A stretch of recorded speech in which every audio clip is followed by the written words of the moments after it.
Hello and welcome to the Source of Life podcast, a podcast on water history in the ancient and medieval Middle East. There is a famous poem by the 10th century poet Abu Ishaq as-Sabi, which compares the water supplies of the two great cities of medieval Iraq.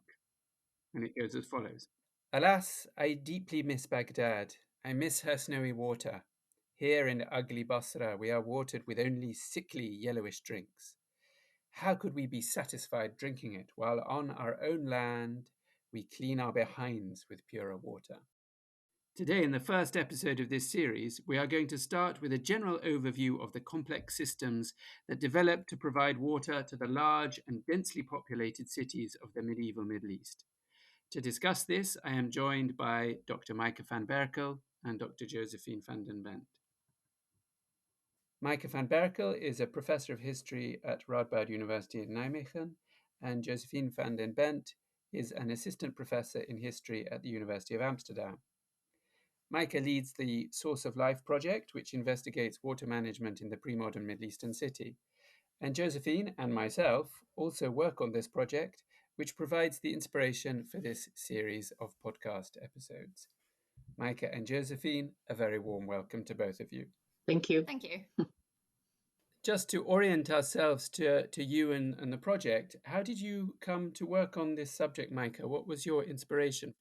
Well, for some time I have been working on central administration, on the Caliphate, the Abbasid Caliphate. And then actually through some colleagues at the University of Amsterdam, with whom I was working then, they were working on cities and urban administration, and I started to wonder more about urban governance, urban administration. So from the central to the more urban level. And then I run into the whole debate on the so-called Islamic cities, which is a debate on the organization of cities in the Middle East as compared to the organization of cities in medieval Europe, or late medieval Europe, early modern Europe. And it's an old debate actually, but still very prominent in many comparative studies. And people focus on the idea that the European medieval city came up and was well organized and self-supporting and self-supplying and having a lot of autonomous urban institutions, while cities in the Middle East were weakly organized, under-institutionalized. There has been a lot of critique on this debate, but still, as I said before, it's very dominant in many situations in which cities in the Middle East and Europe are compared. So then I thought, well, how can we study urban organization? And I thought about many aspects of urban organization, many aspects of urban services, public services that need to be provided in cities which were enormous. They were large in the medieval Middle Eastern period. They were sometimes 500,000 inhabitants, sometimes 200,000 inhabitants, and you can't have a weak organization with so many inhabitants. So then I thought about water provision. If you are able to organize water, then you are able to organize your city life in a good way. So water became the lens to look at urban organization, to look at urban governance. So that's how I came to water management. So it sounds like you're really challenging some misconceptions out there in the broader conception of the Middle Eastern city. Yes, that's right. But these misconceptions, well, I'm not the first to challenge them. There are many people who said that this whole misconception on the Islamic city should be challenged. So it's a very old idea. It goes back to the famous sociologist, historian Max Weber. And although Max Weber has done great work on many aspects, I think it's to people who study the non-Western world, it's quite obvious that he he didn't know that much about the rest of about the world outside Europe, and he said actually that the European city stood at the beginning of the rise of the West and Western capitalism, while cities in the Middle East, particularly, but cities in the rest of the world, were not real cities in the sense that they didn't have autonomous institutions and forms of organizations. So this whole misconception, because I think it's a misconception, and many people with me think it's a misconception, still continues to inspire many comparative studies up until today. So that's one of the misconceptions. And although many people said that it can't be true, that you can't have these big cities, these enormous cities with the many inhabitants without clear forms of organizations, because otherwise it would have been a mess, it's still not very clear then how different and what are the type of organizations that cities had in the medieval Middle Eastern world. So, and that's where water came in. That's one way of looking at urban institutions. Yeah, so that's one misconception still prominent, not I think about among regional specialists, but still prominent among non-regional specialists. Absolutely. But so that leads us on to the question of how then you can address this. You say that still it's not entirely clear what forms of organizations exist. So what are the sources? Like how can we begin to answer these questions that you've set up? Well, we start from the premises that there should be organizations, that there should be institutions. And then I think another way to approach is by not just looking at the formal top down state organizations, but look at water management from a everyday practice. So also bottom up communities, individuals. So look at the broader picture on who is organizing the water for the city in a commercial way, in a public way, who is financing it. These are the kind of questions we look at. And also not in a static way, because also one of the misconceptions with this city and more general with an Orientalistic approach to the Middle East is that it's an essentialist approach, that it's static, not changing. So, what we do is also look at the broader developments, and we look at water infrastructure and the management of the water infrastructure from approximately 700 till 1500 in various places. So, have a comparative approach within the Middle East itself. That's one of the approaches we have. We have this diachronic approach. Another way of dealing with this is by looking at diverse sources. So, mainly textual sources and material sources. And I think that's been very fruitful. So, to combine archaeological approaches with historical approaches. That's been one of the most fruitful things within the project so far, I think. So what can you give me a little more sense of what are the sources that we're looking at? What are the textual sources first? What kind of books exist that have something about water in them? Are there texts that are all about water management, or do you have to pick and choose little bits here and there? We have to pick and choose because unfortunately we would love to have like texts only on water management, but we use chronicles, histories, we use legal texts, we use geographies, literature, prose and poetry. There's a lot of sources which say something. Well, poetry, such as the poem you started with this episode. So there is a lot of information, but it's really, you have to work yourself through a large number of texts to find bits and pieces on water management. So it's well, and we have hardly any documents for the medieval Middle East. We do have the Waqf documents. We will get back to the Waqf religious endowments later on. And those are really fruitful as well, and they're part of our project sources. But it's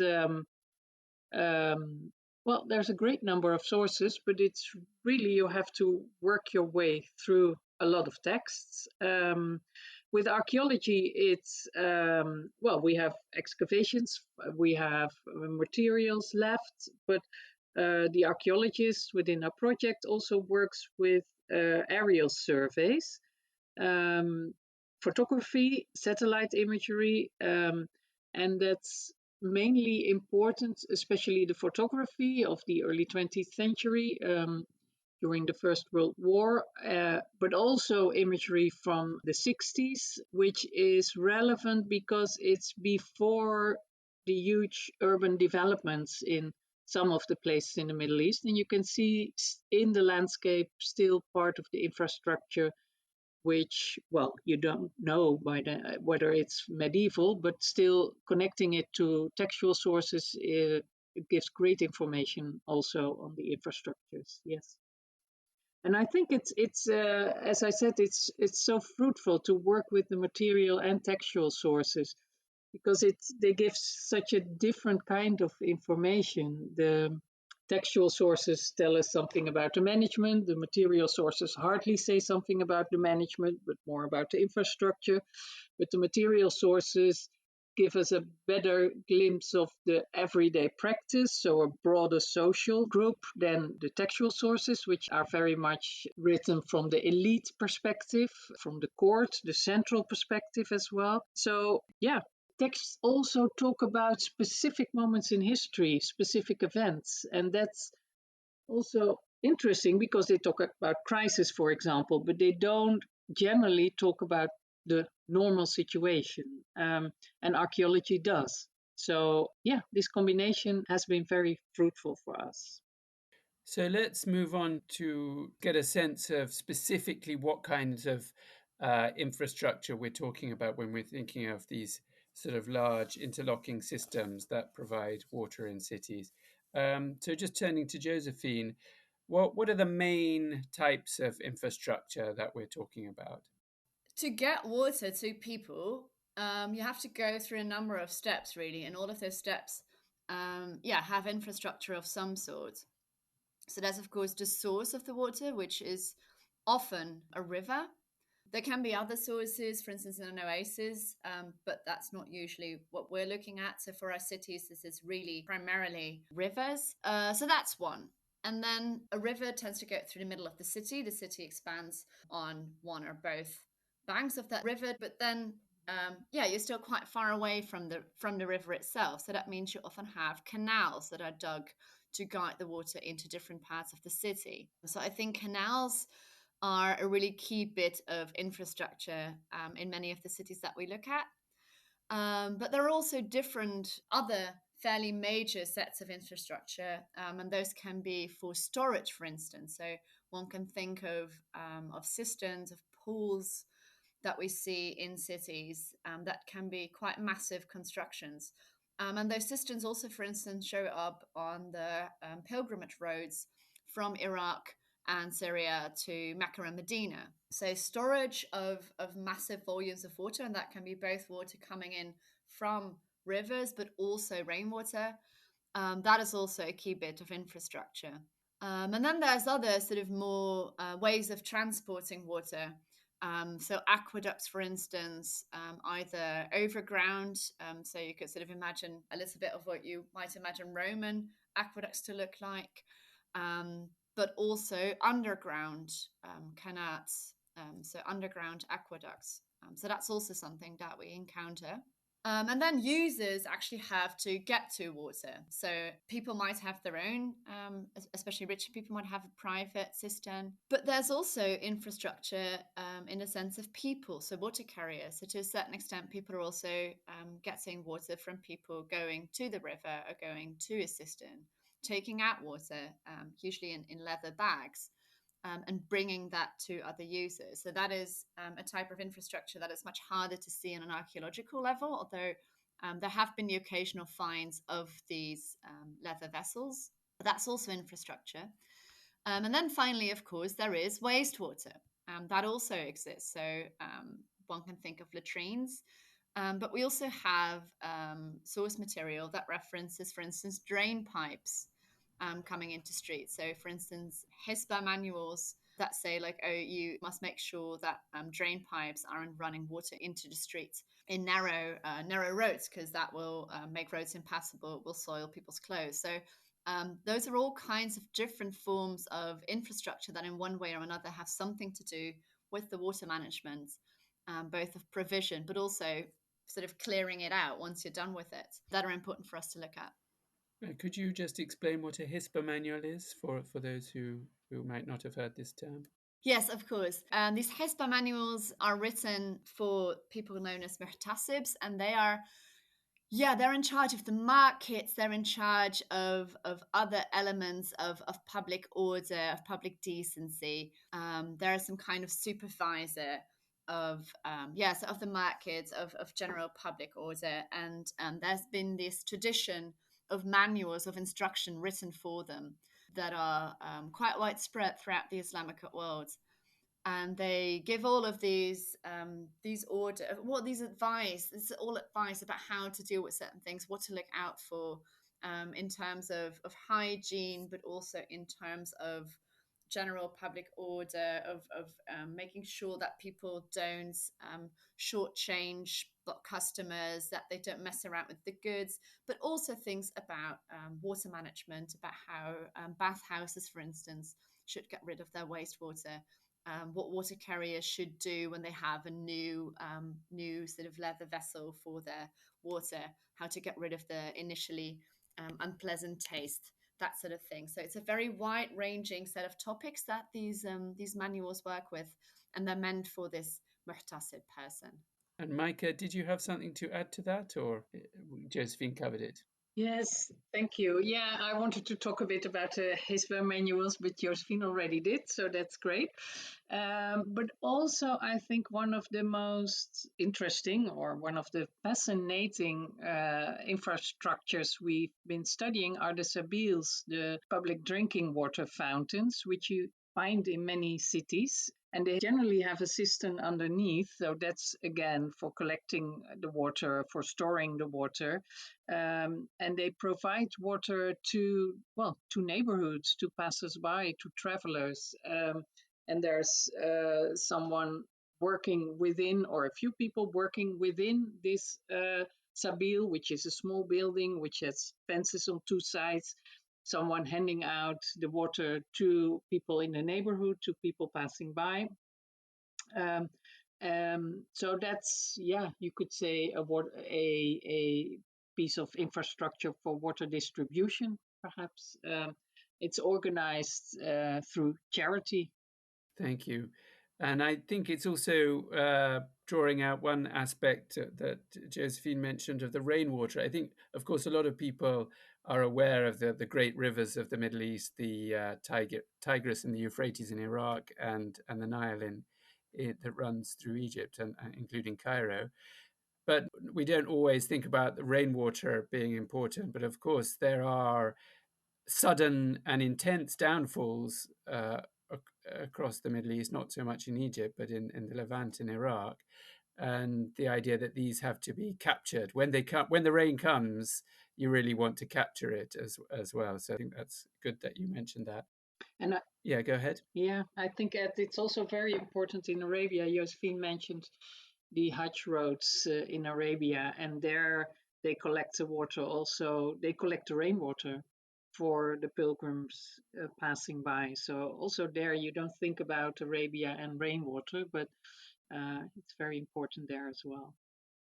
So that brings us into, well, we've touched on this a little bit, but how were these different types of infrastructure managed then? What were the social and political institutions that had an impact on the way these systems, these physical systems were managed? Maaike, do you want to start with that? So far, we found that it's managed in a very hybrid way. So you have individuals, you have elite members who invest in religious endowments, you have elite members who invest for a certain neighborhood, you have people who pay the water carriers Josephine mentioned, which is a commercial way, an individual way of organizing it. And then you have the state, which is often looked upon in the sources. And I think one of the things we've discovered in the past years is that the state is organizing, so authorities are organizing water infrastructure. They are building great water infrastructure, but often they build it for themselves. They build it for their own palaces. They build it for their own estates to transport the water to their own estates. So it's a hybrid way of organization. Um, and there's some kind of blurring of state and society. So it's not always clear whether the bigger infrastructures built by the caliphs, for example, by the Abbasid caliphs in Baghdad, whether they could be used and were used underground by the inhabitants of the city. Um, so there are multiple systems. At the same time, we shouldn't be too negative about multiple systems, but because it's also the sustainability of the system as a whole. Once you have diverse systems and one of the systems breaks down, like for example, the large infrastructures aren't maintained in times of crisis or war, then there are still the water carriers, which could be paid individually and organized individually. So it's the multiple systems, the hybrid way of dealing with it, the patchwork, so to speak, is also a way of organizing it in a sustainable manner. That's really interesting. So it's not always, if we think of like the grand aqueducts of the Pont du Gard or in France or something, that kind of really visible, large scale infrastructure is not always the best, even if it looks very impressive. No, yeah, that's absolutely true. And especially for drinking water, that was provided on a daily basis. So, especially drinking water and daily use of water was very often organized by water carriers. Yeah. And they could walk to the canals or to the river. So, the canals then were, of course, financed by the state, by state authorities, or by individuals within the state organization. But it's Yeah. diverse. That's the general conclusion so far. Yeah. And Josephine, to what extent are conceptual, cultural ways of thinking important for the way water management is dealt with? So, for example, religious ideas about water, do these play a role at all? Yeah, they absolutely do. So, one really good example of this is the role that that's already come up a bit that charity plays in water management. So, from a very early moment onwards in Islamic tradition, water is considered a very worthy cause of charity. And there's even hadiths that quote the Prophet Muhammad as saying that it's actually the best form of charity. And you actually see this very close relationship to water and charity in the terminology, because Maaike just referred to the sabils, which are these places where water is distributed on a charitable basis. And the word sabil literally means road or path. And it comes from, in this context, it comes from the phrase fi sabil Allah, so in God's path. So it indicates work that's done on God's behalf. And the connection between water and charity became so close that Sabil just became shorthand for this kind of charity of the provision of water. And it's sort of, so it actually comes to refer to this physical manifestation of that. So this public drinking fountain. And you actually see that some of the founders of those water fountains actually reference again then that hadith on the sabil that they build. So they have this inscription that mentions their name and then also quotes that hadith to underline that connection there. So yes, there's a very clear correlation between religious ideas and water management. So that gives the sense that anyone can do a charitable act to provide water. Was there anyone in society who was specifically responsible for providing water to the citizens? Maaike, governments, for example, or who was really responsible for provision of water? Well, the interesting thing is that in the sources we see that people did look at the state authorities, at the caliph, at the governor for the provision of water. You started with this nice poem discussing Basra and Baghdad. And in Basra, there were a lot of problems with the water supply. And then one of our main sources, Al Baladuri, a historian who wrote about it, said that it's, well, people looked at the caliph and they looked at the governor for clear and good water supply. But in fact, in practice, on the ground, we see that it often didn't work out that way. So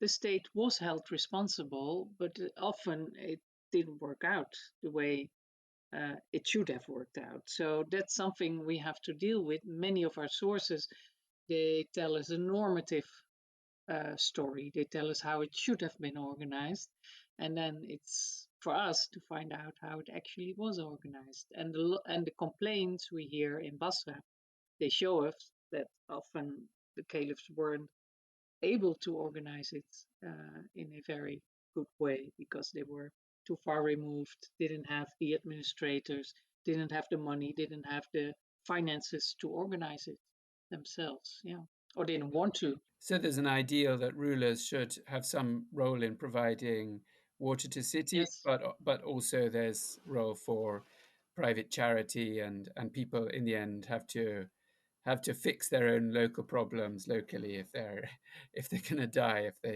if they don't get the water. Yeah, and often it's also a combination that well, and that's something you can find in legal text. El Mawardi, for example, who wrote a legal text on many aspects of state administration, but also on the organization of the water supply. He's saying that the state should be responsible, but if the state doesn't have the finances, then it becomes a common responsibility. So other people should be involved. And sometimes you see this happening in practice. In Basra, for example, estates were handed out where elite members were supposed to organize the canal on their own estates after having been given the estate. So that's one way of dealing it. And we have examples from Cairo as well, where people living on the Nile, on the embankments of the Nile, had to build together or to finance together a dam that had to be built there. So it's often also seen as a combination, and this is discussed also in the legal sources. And in practice, we see the same. So this is a nice example of how practice and theory sometimes do corroborate. And what century was Mawardi working? Al Mawardi is 11th century, am I 11th correct? century. Yes. Yeah, exactly. Yeah. So we've started talking about law. Are there any other legal frameworks, Josephine? What other legal? Does the law play a role in regulating this in other ways? To a certain extent, it does. So these are fairly normative texts. So another thing you can think about, for instance, are the tax manuals. So the kharaj of the land tax, for instance. So that has less to do with city water management, but more to do with the hinterland of these cities, which of course was also incredibly important. Because without sort of good agriculture in your hinterland, you cannot feed the city of this size. So for the state and for these major cities, this irrigation was also very important. And you see very similar things in those. So these will state that main canals and water courses, if they need to be cleared, if anything there needs to be fixed, the Treasury is primarily responsible. But it also does say, and that sort of ties in really nicely, I think, with what Maaike just described, that Al-Mawardi also states, is that those immediately benefiting, and the suggestion is there, of course, that those are fairly big landholders, that they need to contribute as well. And these manuals will also say quite explicitly that these are the main canals and water courses. But if there's the special canals running to individual fields, to people's orchards, to people's gardens, that is their responsibility. But things like the upkeep of riverbanks, for instance, or other infrastructure that make sure that things don't flood, that really is for the Treasury, because that is a public interest. And that really must be entrusted to the state to make sure that things don't collapse and cause massive damage. And the extent to which the state is then able to actually carry that out, as Maaike said, that really differs per periods, but there's a general idea that's the ideal, at least. And Maaike, you referred to the Waqf, the religious endowment, before. Can you just illuminate on that? What role does that play in providing water? Yeah, the interesting thing is the Waqf has been there already in the early medieval period as well, but becomes much more prominent in the Ayyubid and Mamluk era, so in the second half of the Middle Ages. We see that before, until the 10th century, the state, the caliphs, the rulers were really possible, well, not to an ideal extent, but to generate taxes. And so they had a treasury and they could pay public services from the treasury. And that's what they did to a certain extent. After that, it becomes less common to collect the taxes or to collect enough taxes to do public works. And what we see is that after that, the Waqf becomes more prominent. Although there are examples of charities in the early Abbasid periods, there are much more in the later period. Well, charities, endowments, a Waqf is a kind of institution in which a founder decides that part of his revenues, part of his possessions will be contributed until eternity to a certain goal, certain good deeds mostly. And water provision is one of them. And building a sabil, a public drinking water fountain, is one of them. But there are other options. You can also build a madrasa, a school, a mosque, and endow some of your possessions for that purpose. But water provision is one of them. And since water provision has been seen or said, there's a hadith, a narrative on the Prophet Muhammad, who is said to have said that water provision is one of the best deeds. Building sabils, providing water to neighborhoods, is one of the main purposes of endowments. And we have these documents describing the founding of these endowments, in which is stipulated in very much detail on how it should be organized. And that's really a wonderful source for us, because it gives description on how many cups of water and how to clean the water sabil, so the fountain, how to make sure that the cistern is full during the whole year, what are the opening hours of the sabil. So many very interesting details are described in the documents that the founder stipulated at the beginning of his endowment. So if a rich person endows a piece of agricultural land or a row of shops, for example, to provide the income in perpetuity for the sabil, for the drinking fountain, it's not just the construction of this. There's a lot of maintenance that goes, but also, I guess, workers who have to actually work to put the water in there and to make sure it's kept clean and that sort of thing. So that's what the income is going to. Yeah, that's where the income is going to. The manager who's making sure everything is arranged, the water carriers who bring the water, for example, if we're talking about Cairo, from the Nile to the cistern. So a whole lot of community, Waqf community, that's how we call it. Yeah. Josephine, do you have something to add to that? It looks like you have something to say. Yeah, I do, because what Maaike said, of course, is 100% true, but I think we also mustn't forget to also hark back to what Maaike said earlier, that a lot of the major water infrastructure built by members of the elites tends to help them primarily. That is to a certain extent also the case, especially for these later WACs. So our colleague Angela Isoldi is doing work on the WACs in Cairo. And what you see there is that, yes, these funds are going to the people cleaning, the people providing the water, the people carrying the water from the Nile River to the cistern. But a lot of the money is also going to the person who founded it.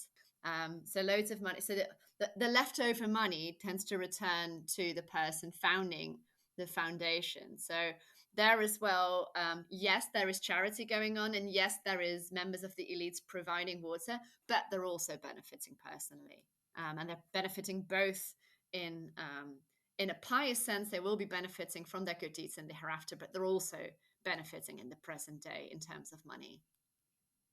Yes, and in addition, it's also a way of legitimizing their power, so legitimizing their position. So we shouldn't think of charity alone. Absolutely, and to get like a wing in a museum named after them or something. Well, even today, I think a lot of rich people give to charity to improve their tax situation. Okay, well, I think we've covered a lot of very interesting ground, and I think we should begin to kind of conclude. I would like to ask a couple of sort of concluding, wrapping up questions to both of you. The first is it possible to make broad generalizations about these systems yet, or is it too early? In the field is too young of looking at Middle Eastern water management, and I'm specifically thinking about the question of, is the way water was managed in the in the medieval Middle East distinctive, or are these broadly things that urban civilizations do at all places and times? Is there something that we can say is distinctive to these societies? Maybe Maaike, would you like to take that? I think it's a difficult question, Ed. I'm thinking about it. Well, we should compare then to other civilizations, to other cities in the world, but I don't think so far there's really something specific Middle Eastern as we came across. And I'm very hesitant to do broad generalizations on either so called Islamic or Arabic or Middle Eastern cities and whether they do it in a different way. I think what we see is comparing the cities we've studied so far, Damascus, Cairo, some of the Iraqi cities, Basra, Samarra, Baghdad. We looked a bit at Mecca, Medina, and some of the other cities. I think there are differences throughout time. One of them I already discussed just now, like early medieval and later medieval. But between the cities, there are not so many differences, actually. That's quite interesting, I would say. There are, of course, different natural circumstances, but it's always this patchwork. I think it always comes down to the patchwork, like different systems functioning next to one another, and always also a combination of commercially organized, individually organized, group organized elites, and state officials. So, and I don't think it's much different in other parts of the world, I would say, in the pre modern era, but I'm not 100% sure about that, whether we could say something is specific Middle Eastern. Would you, Josephine?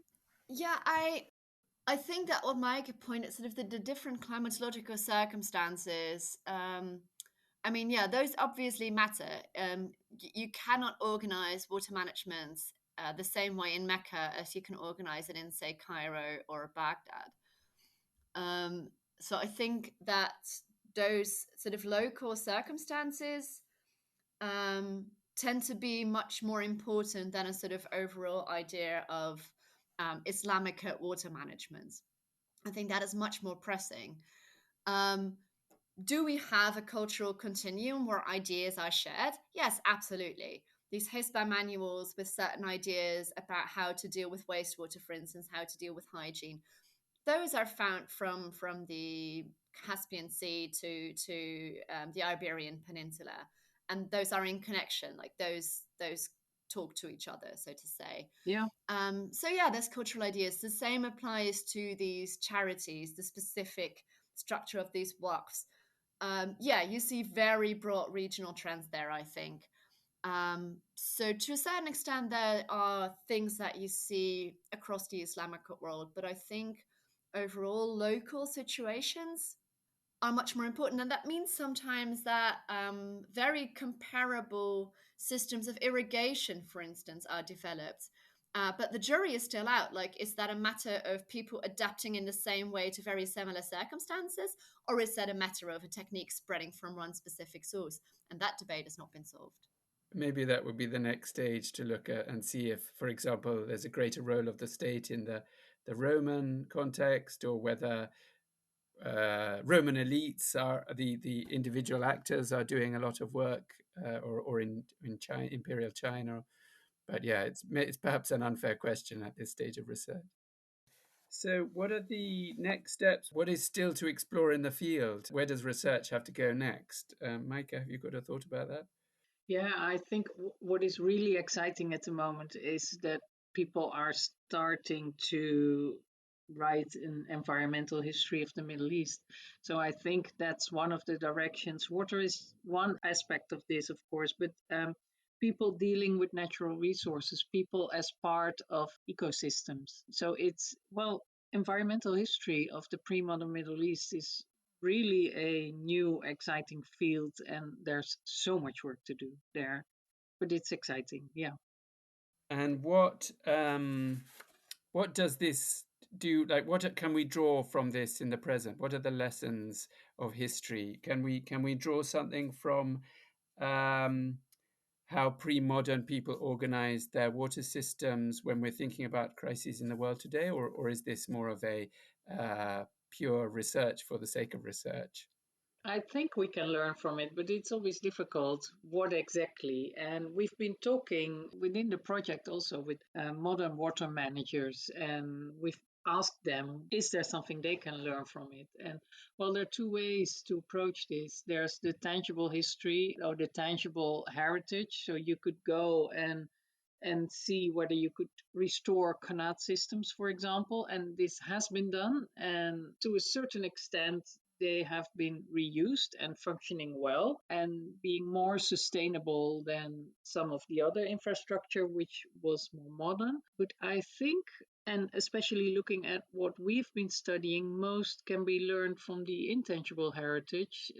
Thinking about ways of organizing water, the management of water. And in that respect, I would say we might learn something about the multiple diverse systems that we see in the pre-modern Middle East. Maybe we shouldn't organize everything, we shouldn't organize water supply in the present day in a central way, but make communities, smaller communities, responsible for a certain amount of water, and then people start to use less water, perhaps. That might be one of the ways in which we can learn from the ways in which it was organized in the pre-modern Middle East. Thank you. That's a really interesting answer.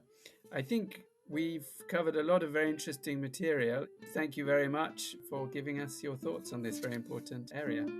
Thank you. Thank you very much for this. That's all from us today. Thank you for listening.